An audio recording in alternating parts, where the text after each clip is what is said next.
Bien, continuamos con esta segunda parte de la sesión. Nos habíamos quedado por aquí en este edificio J, conocido como el observatorio, que viene a formar una relación con este edificio P, en donde la relación de ambos edificios nos habla de un observatorio. ¿Qué significa?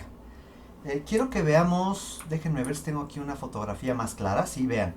Este edificio, que es el edificio P, que es este, tiene dos elementos importantes. Primero, el elemento que tenía en la parte superior, vamos a encontrar que en la parte superior existía una estructura, la cual me permitía que a partir de por donde saliera este astro, fuera yo registrando el movimiento y el ciclo de Capella. Pero también en las escalinatas encontramos que hay un hueco, lo cual se le llama un tiro. Y ese tiro representa justamente esto que estamos viendo, lo que se identifica como un adoratorio. Este tiro, al encontrarse en las escalinatas, que es un hueco, resulta que todos los 8 de mayo y todos los 5 de agosto entra la luz de forma cenital por ese tiro y por lo tanto nos está registrando un ciclo en donde el movimiento del Sol está pasando a cierta altura y a cierta inclinación específica que permite una entrada, un haz de luz a través de este tiro y que por lo tanto podemos registrar cuando se da este fenómeno. Esto se da a partir del conocimiento astronómico de los zapotecos. Entonces vean cómo este edificio tanto observa una estrella como tiene un tiro en donde se puede observar estos ciclos del Sol y por lo tanto indicar periodos de cosecha, periodos de cultivo, etc. En la parte superior se encontraba el edificio que les comentaba, que desde el edificio J, que es este, podía yo observar en la parte superior y de pronto también generar un registro del mismo. También podía ver con la parte del fondo esta relación con la cordillera, con el sistema montañoso y también registrando cómo esta estrella, Capella, que al fin y al cabo es un sol muy lejano, cómo de pronto va teniendo diferentes ciclos, ¿ok? A partir del movimiento y de la rotación, de la traslación y la rotación del planeta Tierra, ¿ok? Podemos ver, por ejemplo, cómo hay propuestas de un sistema dintelado en este edificio llamado El Palacio, en donde encontramos unos muros muy gruesos, con unas jambas con piedra tallada, y en la parte superior un dintel. ¿Ok? Vemos estas estelas que se les llama de los danzantes, pero que se sabe que no estaban danzando, parece ser que eran esclavos, parece ser que eran personas sometidas de otros grupos rivales.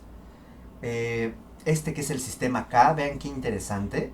El sistema K, y me voy a regresar un poco al plano, vean cómo tanto el sistema M como el sistema K tienen una propuesta arquitectónica en donde al interior hay un patio delimitado por plataformas, escalinatas, y tiene siempre de forma axial aquí también lo podemos ver, un basamento piramidal, por aquí se alcanza a ver el patio, y luego una plataforma con unas escalinatas.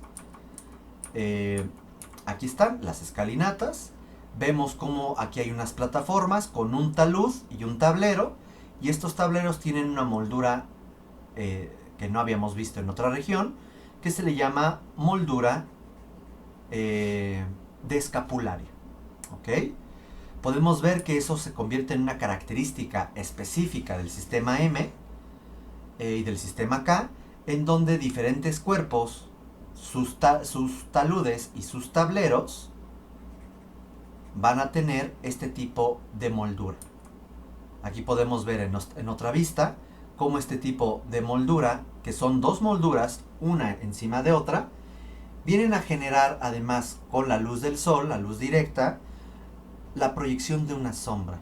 Y esta sombra viene a ser muy característica de la percepción morfológica, de la percepción del basamento, porque genera líneas que hace que visualmente se perciba más ancho, más monumental. Aquí tenemos estas escalinatas, no tiene propiamente unas alfardas, pero estos elementos que se encuentran a los lados vienen a trabajar como si fueran unas alfardas, pero son muy anchas. Vean aquí como hay un tablero con una moldura superior de remate, un talud, nuevamente el tablero, se remete, tenemos aquí un ligero, aquí podemos ver el perfil de hecho, un pequeño talud, pequeño tablero, nuevamente un talud, un pequeño remate y así comienza a repetirse hasta llegar a lo que es un edificio de tipo templo. Es un templo, recordemos que es un basamento y en la parte superior de los basamentos hay templos.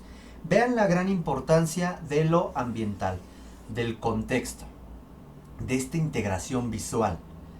Vean cómo de pronto pareciera que es parte de una escenografía. Vamos a recordar que además los cerros para los olmecas son un axis mundi, son sagrados. Los zapotecos hicieron nada más y nada menos que en la punta de un cerro sagrado, la capital religiosa y capital política, cívica de su cultura, en la cual además van a tener otras pirámides, cerros artificiales, que son los basamentos piramidales. Vean cómo es un juego de esta idea de la cosmovisión que habíamos platicado, la idea del axis mundi, del Omeyocán, del Mitlán para los mexicas y los 4 rumbos terrenales, para ir entendiendo la importancia de estos basamentos, ¿ok? Aquí para ir concluyendo el tema de los zapotecas y de Monte Albán, podemos ver cómo esta tradición va a ir cambiando según ciertas regiones o ciudades de los zapotecas. Por ejemplo, en Monte Albán alcanzamos a encontrar estas proporciones en la cancha. También alcanzamos estas decoraciones que tienden hacia un celosía con círculos y de pronto un remate con una moldura recta. También encontramos esta propuesta de un tablero recto con un remate a manera de moldura y talud. El famoso, la moldura de escapulario que viene a ser una constante de la región zapoteca, Vean aquí claramente cómo está trabajado y eso le da una profundidad, un movimiento, un dinamismo a la percepción visual de este edificio. Y podemos ver de pronto cómo hay ciertas variantes en proporciones en diferentes edificios o conjuntos edilicios de Monte Albán. ¿Ok? Aquí dejamos esta parte de Monte Albán e iniciamos con la región del altiplano. En breve continuamos. Bien, aquí iniciamos con los teotihuacanos. ¿Qué pasa con Teotihuacán? ¿Qué pasa con la gran región del altiplano central? Y gran no lo digo por la extensión, sino porque aquí se desarrollaron unos asentamientos prehispánicos, arqueológicos. Hay evidencias arqueológicas de estos asentamientos muy grandes, muy complejos. Y uno de ellos es justamente la ciudad de Teotihuacán en el clásico. ¿Ok?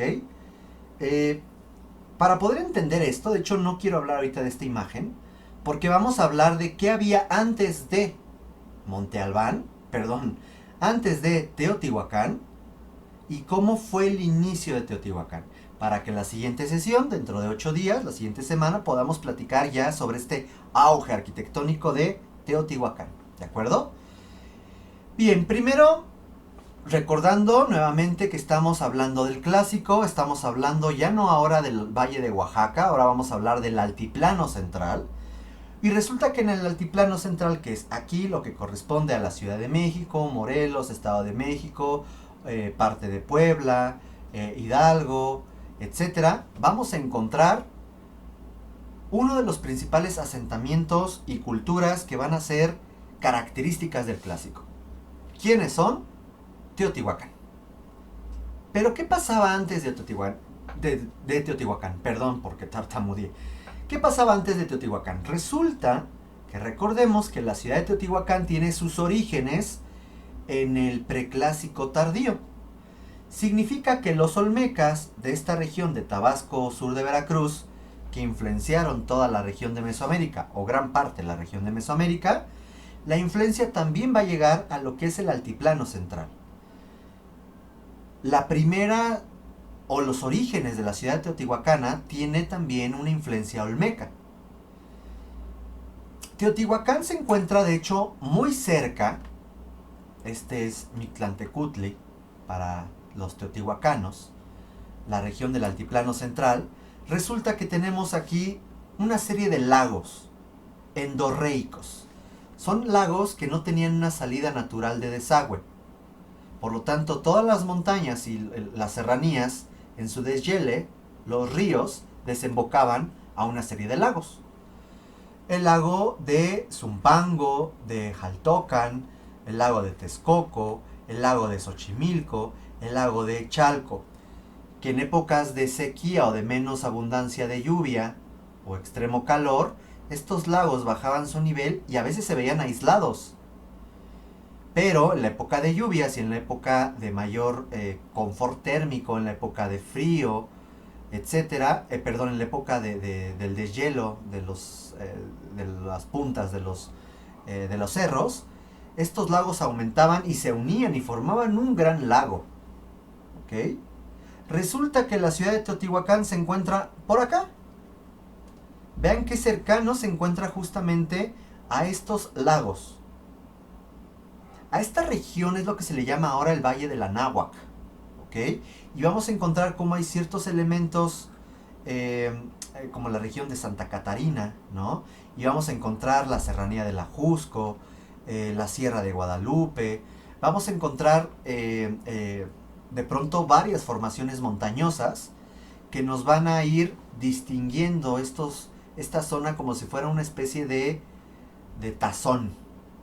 Y al fondo del tazón se encuentran los lagos. ¿Ok? A partir de eso vamos a entender que toda esta región durante el preclásico también fue influenciada por los olmecas. No es porque llegaran propiamente olmecas a habitar la zona, sino la influencia comercial lo que hizo fue que los locales, las sociedades agrícolas, los grupos culturales menos complejos que se ubicaban en esta zona, fueron sumando influencias olmecas y a partir de un sincretismo generar características o rasgos específicos que les van a dar una identidad. ¿Ok? Algunos, recordemos con esta idea del relativismo cultural, algunas culturas fueron más complejas que otras, pero no significa que fueron mejores que otras, no, simplemente fueron más complejas. Una de estas culturas complejas será Teotihuacán, ¿ok?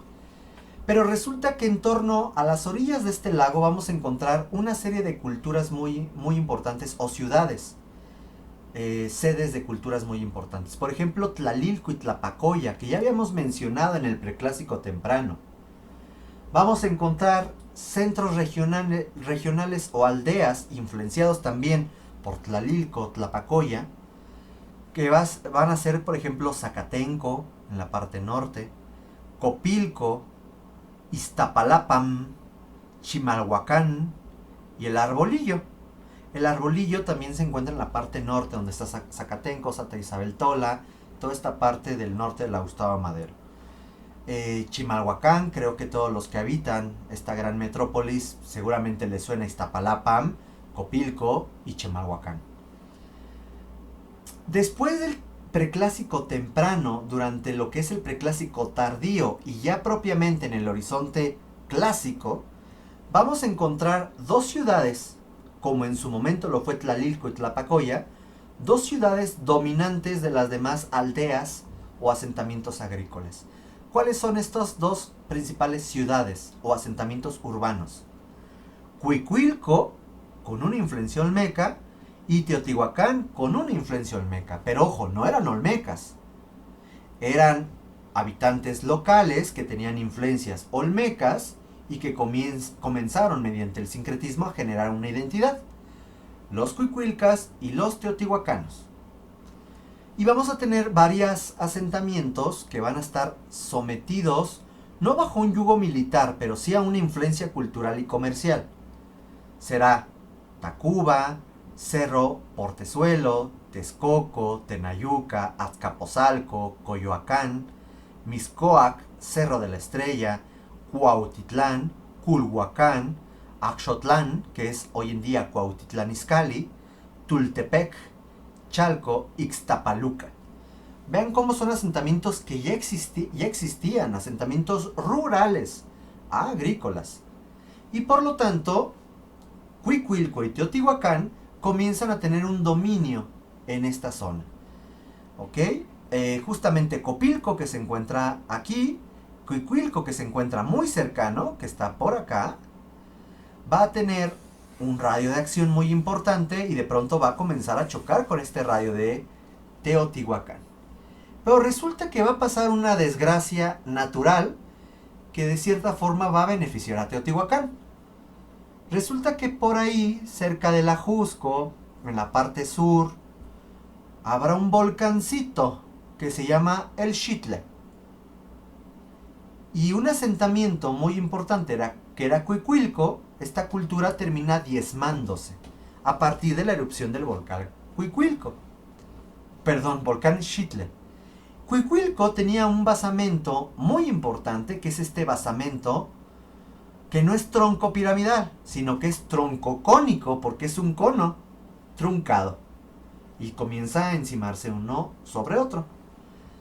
Este, que es el principal recinto ceremonial de Cuicuilco, va a tener una rampa y unas escalinatas que te llevan a la cúspide de este basamento troncocónico, en donde encontraremos un templo, un adoratorio, que al día de hoy ya no existe, pero dejó sus evidencias. Aquí son fotografías actuales en donde vemos cómo estos cuerpos están parcialmente restaurados. Vemos cómo parte de la vegetación, parte del contexto, le da un carácter muy específico a este edificio, que se encuentra sobre Insurgente Sur, sobre el anillo de periféricos. De hecho, atrás, en esta parte, se encuentran lo que son los edificios de la Escuela Nacional de Antropología e Historia. Y de pronto el uso del suelo, bueno, ahí todo el mundo lo desea, pero pues resulta que está este complejo arquitectónico, ¿ok?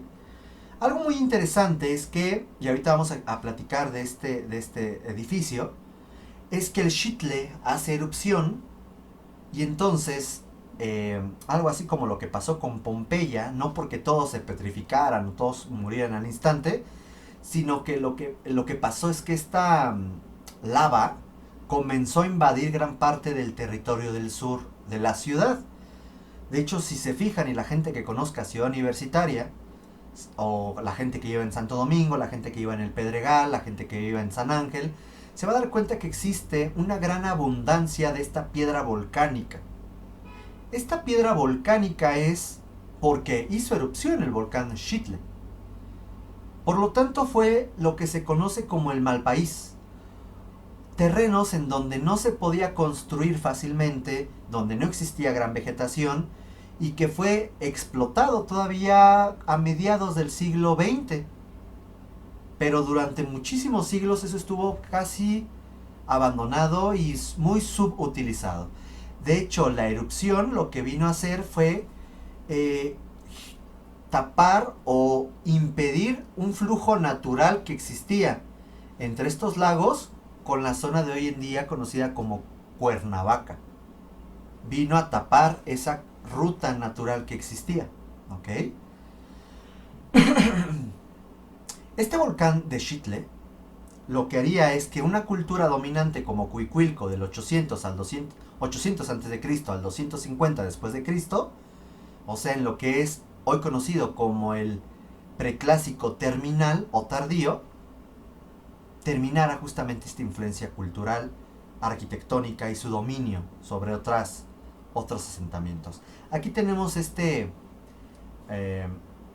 mapa que nos puede ayudar un poco a entender un poquito más. Vean, aquí se encuentra el volcán Xitle, ¿ok? Todo esto que está en color morado es los terrenos hoy en día de Ciudad Universitaria. ¿Ok? Aquí en el mapa el 7A representa la pirámide de Cuicuilco, mientras que el 7B representa la ahora llamada Plaza Cuicuilco, en donde se encuentran los cines, donde se encuentra todo esto, que por ahí hay una fábrica, o más bien, eso era una fábrica de papel, de Peñapobre, que después fue convertido en plaza. Ok, todo lo que estamos viendo aquí en color piñón, no sé qué color sea eso, resulta que es esta plasta volcánica que dejó la erupción. Vean cómo el volcán no fue totalmente un círculo su erupción, sino tuvo una tendencia por la pendiente, por el ángulo de la erupción, hacia lo que es el norte, lo que es el noroeste, siempre noreste, perdón, hacia el noreste, es donde nos vamos a encontrar todo esto que es la lava. Vean cómo prácticamente alcanzó a deteriorar la zona de Cuicuilco. ¿Ok? Vemos aquí la vialidad del Paseo del Pedregal, vemos por aquí el Periférico Sur y cómo queda muy cerca de lo que es Insurgente Sur. Aquí está Insurgente Sur, de Periférico Sur. Entonces todo lo que resta de esta ciudad de Cuicuilco queda por ahí, ahogada en los edificios de hoy en día. En la Villa Olímpica, en la Plaza Cuicuilco y en el sitio arqueológico. Huehueteotl es conocido como el dios viejo y de hecho se le representa mucho con el fuego y con los volcanes. Curiosamente al dios que adoraban, pues digamos que no les dejó unas consecuencias muy buenas a posteriori. ¿Ok? Esta es una vista, un plano, perdón, un croquis del asentamiento de la pirámide, del basamento troncocónico de Cuicuilco, que tiene una altura de 18 metros, no es muy alta, y que tiene un diámetro de 122 metros. ¿Ok? Podemos encontrar que son diferentes cuerpos y ahorita vemos cómo se construyeron esos cuerpos. Encontramos otros basamentos como es este basamento, que hoy en día están dentro de la llamada Villa Olímpica. Esto es Insurgente Sur. Y vean cómo este símbolo, esta escultura que fue parte de la Villa Olímpica en el 68, pues utilizó ahí nada más como base el basamento arqueológico. O este foro que se hizo aquí al aire libre, resulta que tiene como escenografía estos basamentos cuicuilcas. Vean cómo estos basamentos tienden hacia un desarrollo troncopiramidal. Aquí tenemos estos basamentos que les mencionaba. Bueno, al menos no los destruyeron. Esto es lo que hoy en día es la Plaza Cuicuilco, que antes era una plaza, bueno, no antes, en el periodo prehispánico, evidentemente, finales del siglo XIX, principios del siglo XX, esto fue una fábrica de papel. De hecho, esto es una fotografía todavía de cuando esto, que se llama Peñapobre, fue o era una fábrica. De ahí que hoy en día tenemos esas enormes chimeneas y partes de la arquitectura que creo que es el Beer Factory, por ejemplo. Y no me está patrocinando Beer Factory, pero si quieres hazlo. No me quejo. Beer Factory, entonces esta construcción ahora que es parte del conjunto de consumo del conjunto del centro comercial, era parte de la fábrica. Pero podemos ver cómo de pronto aquí hay algunos elementos arqueológicos. ¿Dónde están? No lo sé, pero están o estaban en la plaza que hoy en día pues, es parte de Slim. Slim tampoco me está patrocinando, pero si me quiere patrocinar Slim, pues yo me hago feliz, ¿no? Ok, podemos ver cómo aquí se encuentra lo que hoy en día es justamente el basamento arqueológico de Cuicuilco. Podemos ver esta relación de la llamada pirámide de Cuicuilco, que ya sabemos que geométricamente es un basamento cónico, troncocónico. Vaya, estoy como un trabalenguas esto. Aquí está la Escuela Nacional de Antropología e Historia. Un poco curioso, ¿no? Cómo vino casi a invadir parte de la reserva ecológica y arqueológica de la pirámide de Cuicuilco.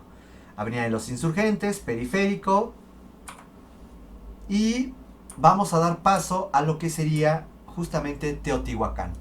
¿Qué pasa con la caída y el colapso de Cuicuilco? Muchos de los cuicuilcas que lograron huir, ¿a dónde se fueron? Pues se fueron a la ciudad de Teotihuacán.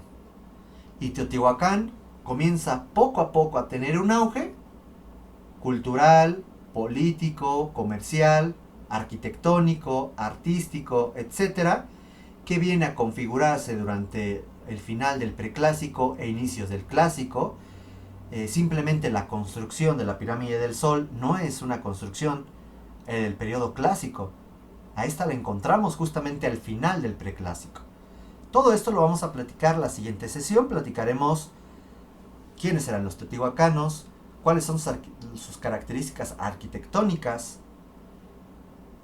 y conoceremos esta gran característica urbano-arquitectónica de este recinto cívico ceremonial de Teotihuacán. ¿Ok? Compañeras y compañeros, les agradezco muchísimo su atención. Nos estamos viendo dentro de 8 días. Pongan atención a la dinámica de la sesión del día de hoy, para que se pueda interactuar y generar dudas. Si hubieran dudas, por favor, escriban en el aula virtual o en el grupo de Facebook, según sea lo que se determinó, para poder generar este intercambio de ideas, responder dudas, etc. Les agradezco muchísimo ahora sí su atención y nos estamos viendo próximamente. Hasta luego. Bye.